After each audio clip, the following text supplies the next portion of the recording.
The bee. And thy Lord taught the bee to build its cells in hills, on trees, and in men's habitations, then to eat of all the produce of the earth, and find with skill the spacious paths of its Lord. Al-Qur'aan, chapter 16, verses 68 through 69.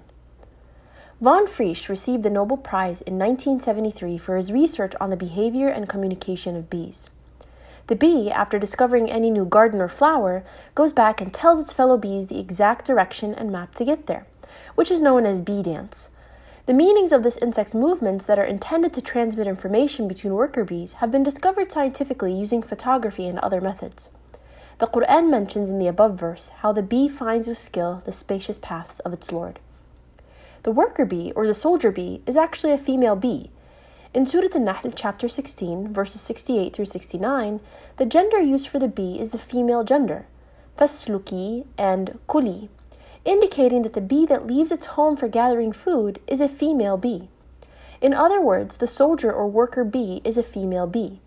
In fact, in Shakespeare's play Henry IV, some of the characters speak about bees and mention that the bees are soldiers and that they have a king. That is what people thought in Shakespearean times. They thought that the worker bees are male bees and that they go home and are answerable to a king bee. This, however, is not true. The worker bees are females, and they do not report to a king bee, but to a queen bee. But it took modern investigations in the last 300 years to discover this.